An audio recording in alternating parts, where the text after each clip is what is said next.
Hey everybody, Chris Kresser here. Welcome to another episode of Revolution Health Radio. This week we have a question from Carrie. Let's give it a listen. This episode of Revolution Health Radio is brought to you by 144.me. 144 is a diet and lifestyle reset program I created to help you dial in the 4 pillars of health: nutrition, physical activity, sleep, and stress management. Whether you want to lose weight, boost your energy, treat a chronic health problem, or just maintain your current good health and extend your lifespan, these are the 4 areas you need to focus on before anything else. In the 144 program, I walk you through every step of the process, from cleaning out your pantry and shopping for the right foods, to recipe and meal plans, to video demos of workouts that you can do at home without any special equipment, to guided meditation and stress management programs, to daily sleep tips, to personalized recommendations for what to do after you finish the reset. 144 is a great option whether you're just getting started with this stuff or you've been on the path for a while. In fact, I do a 144 myself 3 or 4 times a year to hit the reset button and give myself a boost. To learn more about how 144 can help you achieve your health goals, head over to 144.me. Okay, now back to the show. Hi, Chris. Carrie Bennett from Carrie B Wellness. I have a question when it comes to a high-fat diet and the health of the gut microbiome when I'm coaching my nutrition clients. After reading the Sonnenberg's book about gut health and the gut microbiome, it seems to be that their recommendation is that fat can change the gut microbiota in a negative way. I'm just wondering how you view this in light of a Paleolithic primal style diet. I'm wondering if the studies that they're referencing are utilizing poor fat sources as opposed to high quality pastured or grass-fed animal fats.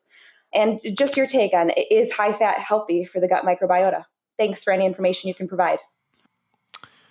Thanks so much for sending your question in, Carrie. This is a really good example of the complexity of modern research and where it often goes awry. Some studies do show an adverse effect of a high-fat diet on a microbiome, but there are many important questions that we have to ask about these findings.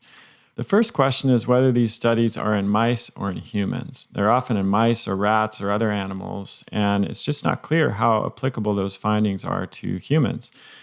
Certainly, some animals share common physiological mechanisms with humans, and we've learned a lot from animal research, but there are some important differences as well. And the microbiome and the gastrointestinal system is definitely one of those. Second, what is the quality of fats that's being used in the study? And Carrie alluded to this in the question. The assumption in much of the research out there is that fat is fat, so it doesn't really matter what kind of fat you use. And they often will use corn oil or soybean oil in these studies, particularly with the animal studies. And I don't think that that's actually a safe assumption, that all fat affects us in the same way. We know there are already some studies that suggest that industrialized seed oils like soybean oil and corn oil have different effects on the microbiome than traditional fats do. And I think if people embrace this question and there were more studies separating the different effects of different types of fats, we'd see even more support for that. The third question is, what is the context of the overall diet that the high-fat intake is occurring in?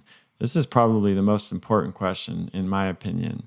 It should be obvious that the effects of a high-fat diet that is occurring in the context of a standard American diet would be very different than a high-fat intake in the context of a nutrient-dense whole foods diet, but this is rarely acknowledged in any of these studies. So our hunter-gatherer ancestors, as you know, ate primarily meat, fish, wild fruits and vegetables, nuts and seeds, and some starchy plants. Those were the top sources of their calories, whereas the top 6 sources of calories today in the industrialized diet are bread, grain-based desserts, pizza, sugar-sweetened beverages, alcohol, and fried chicken dishes. So are we really supposed to believe that a high-fat diet for hunter-gatherers eating all real whole foods affects the microbiome in the same way as a high-fat diet in the context of an overall diet that's rich in processed and refined foods? I think that there's plenty of evidence to suggest that the answer to that question is no. So We have studies that have shown that high fiber intake blunts the possible adverse effects of a high fat intake. And I'm just going to read some titles from studies on this subject, and then we'll put the links in the show notes. But one is insoluble dietary fiber from pear pomace, whatever that is, can prevent high-fat diet-induced obesity in rats, mainly by improving the structure of the gut microbiota. So, essentially they found that insoluble dietary fiber from pear protects against the effects of high-fat diet that could otherwise adversely affect the gut microbiota. Here's another one. Long-term intake of high prebiotic fiber diet, but not high protein, reduces metabolic risk after a high-fat challenge and uniquely alters gut microbiota and hepatic gene expression. So they found that consuming prebiotics, which of course are fermentable fibers, reduces any metabolic risk that would be conferred by a high-fat diet and its effects on the gut microbiota and gene expression. Here's another one. Effects of cereal fiber on leptin resistance and sensitivity in C57BL6J mice fed a high cholesterol diet. So, cereal fibers probably wouldn't be my preferred way of increasing the fiber intake, but it's still fiber that would be expected to affect the gut microbiota. And in this case, in mice that were fed a high-fat, high-cholesterol diet, the higher fiber intake protected against leptin resistance and improved overall metabolic health.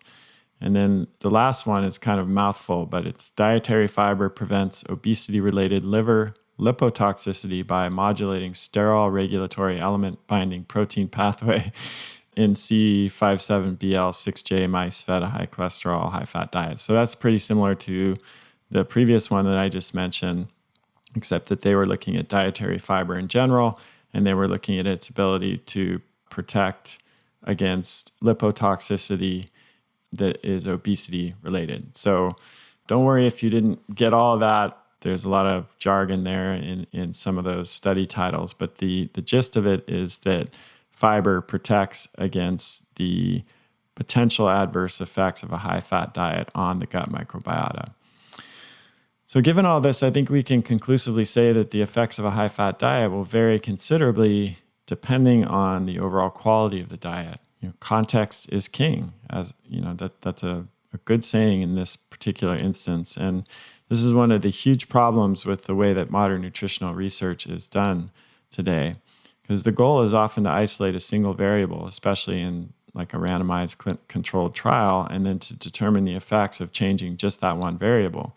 But that approach, while it can be helpful if you're studying the effects of a drug versus placebo, is not really realistic or the way to go about studying the effects of nutritional changes, because we don't live in a metabolic ward where you can control every other aspect of the diet and then only change one variable. Now, all of this said, I do think there are some important caveats that I'd like to point out here. I have argued previously that one of the risks of a very low-carb, high-fat diet is a potentially negative effect on the gut flora.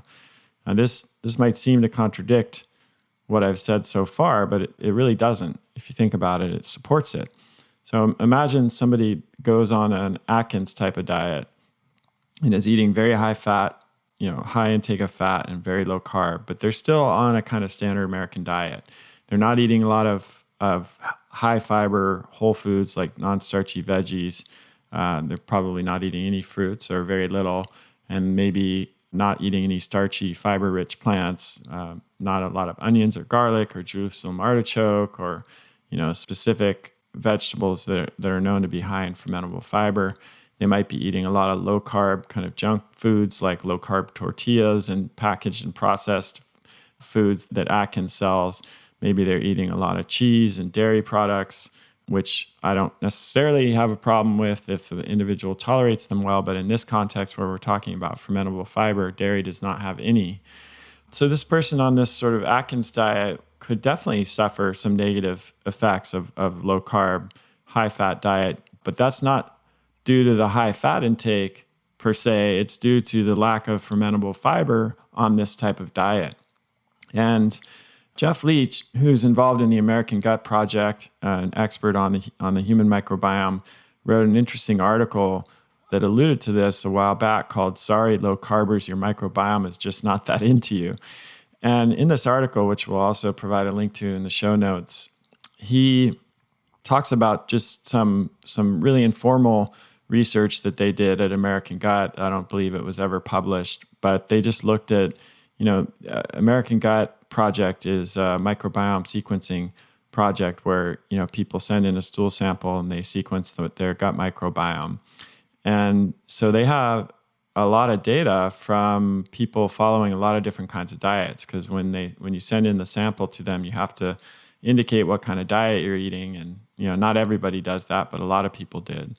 And so what they found, what Jeff found was that people who were eating a very low carb diet did actually have a different microbiome profile than people that were eating more carbohydrate.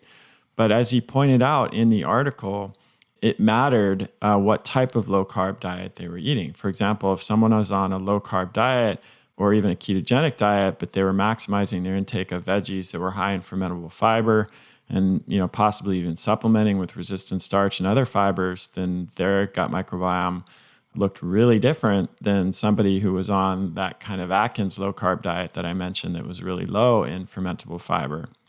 And certainly if someone is on a very low carb diet and they're not paying attention to fiber intake, then just by reducing or eliminating things like grains and legumes, which are very rich in fiber, and also starchy tubers, which are rich in fiber, it certainly is a concern. And it's something that somebody on a very low carb diet long-term should be paying a lot of attention to.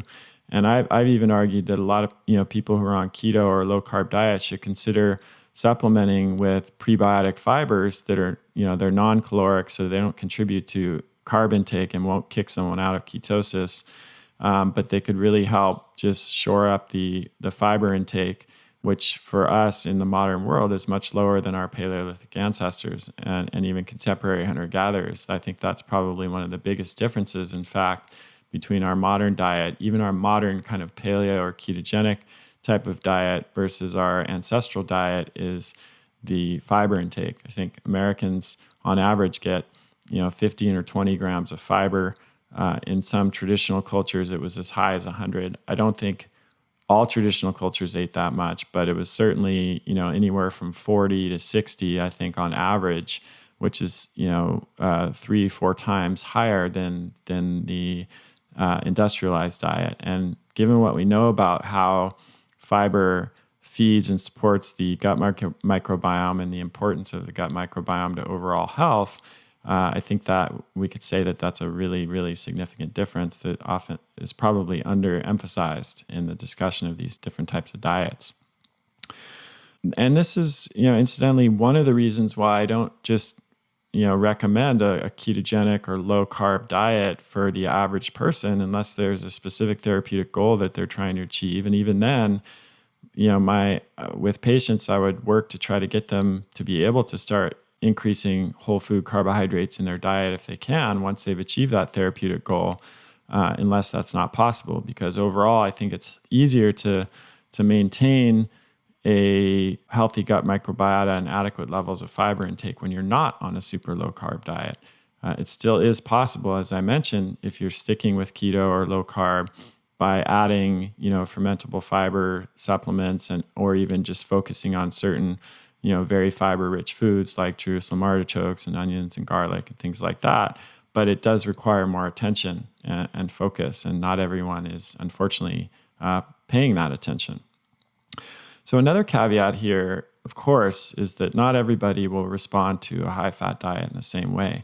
I say of course because I think that's obvious to most of you at this point, but in the conventional world, they've tended to approach these dietary questions as if humans are all robots and all the same and all respond to foods and other environmental inputs in the same way. And we know now that that's just completely false. We not only have differences in our human genes and gene expression, for example, but we also have profound differences in our microbiome. And our microbiome has different genes and different gene expression, which we're only beginning to understand. So if you look at, somebody who is from East Africa, for example, and compare them to a traditional Inuit, those two people could be expected to respond quite differently to the effects of dietary fat and carbohydrate. And I think, we're moving toward a place where we're going to have a lot more sophistication in being able to answer these questions. We're going to have all of the omics like transcriptomics, metabolomics, proteomics, kind of next generation level of microbiome sequencing that's beyond the 16S DNA sequencing that companies like Ubiome and American Gut are offering. And it's going to give us a more finely resolved view on the microbiome and even the expression of genes and proteins and metabolic factors that will help us to answer, perhaps a little bit more objectively than just experimenting, what macronutrient ratios are right for each person. I don't think we're there yet, but I think we're going to definitely get there in the lifetime of everybody listening to this podcast, and very possibly in the next 5 to 10 years. The good news is that we don't necessarily need that data to answer these questions. We can, I think, empirically answer many of them just by experimenting with different macronutrient ratios and watching how our digestion and elimination and all of these things that are influenced by the health of our microbiome respond. Now, finally, I hope you'll see that there are parallels here with a lot of similar questions. So, for example, you often see this question: does a high saturated fat intake increase the risk of cardiovascular disease? And, we've been trying to answer that question with a sort of blanket yes or no. But again, we're getting a lot more sophisticated in our approach here. And we now understand that the answer to that question depends on many factors, including the overall context of the diet, which we just mentioned. Is that high saturated fat intake occurring in the context of a standard American diet with a lot of processed and refined foods, or is it occurring in the context of a paleo type of diet? So that will affect the answer to the question.